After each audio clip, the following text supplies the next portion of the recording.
The draft featured 3 quarterbacks at the top of the boards. It's the first time in NFL history 3 black quarterbacks were selected within the top 10 picks. Joining us now is Chris Trapasso. He is an NFL draft analyst for CBS Sports. Chris, good to see you. Big night. What stands out to you most about this historic group of quarterbacks? Just that there's so many different flavors among these 3 quarterbacks. Number 1 overall, Bryce Young. He's the smaller, really creative, very poised and advanced passer. Then at number 2 overall with the Houston Texans picking C.J. Stroud from Ohio State.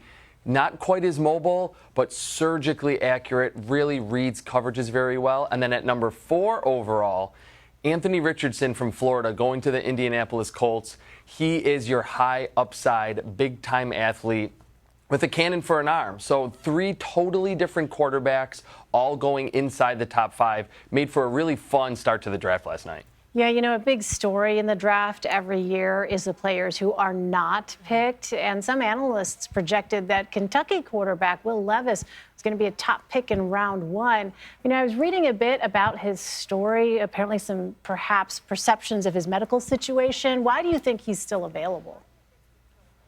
Yeah, that's the million-dollar question right now, and I don't know if anyone has the exact answer, but certainly a toe injury and a shoulder injury in his final season at Kentucky probably played a pretty big role. That's kind of the most prevalent theory at this point.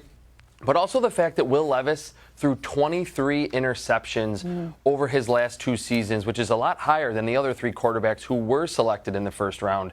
And that his 2021 season was actually better than his final season at Kentucky. The NFL likes to see you playing your best football in that last year in college. So I don't know if there was one specific reason why, but more so a combination of those things that led to this really surprising fall for Will Levis.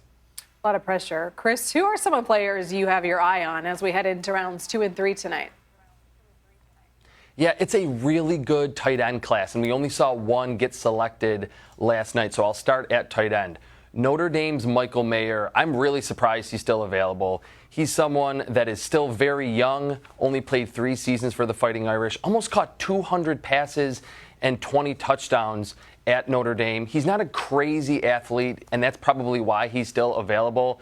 But when it comes to blocking, getting open, catching the football, creating after the catch, he's very good all around. He's a great player. And then Darnell Washington, another tight end, big-time school from Georgia.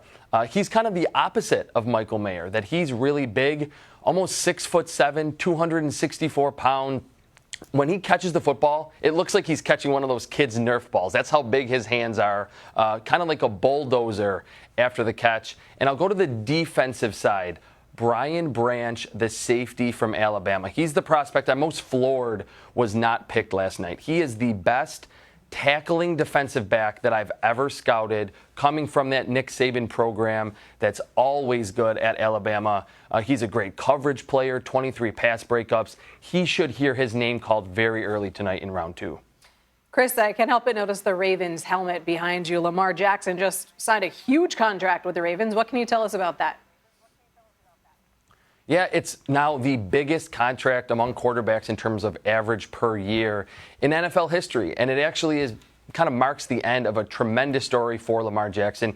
He was the quarterback that had to wait on draft night in 2018, was the last pick in that draft. Saw a bunch of quarterbacks, 4, go in front of him in that draft class. He did not hire an agent to do any talks for this deal and ultimately gets a gigantic contract, stays in Baltimore where he's certainly beloved, won an MVP there in Baltimore. So a lot of people in my industry didn't think this was going to ultimately get done. There was a lot of animosity between each sides, but the fact that he did get it done right before the draft and the Ravens drafted a wide receiver, I think their fan base and Lamar Jackson are very happy today.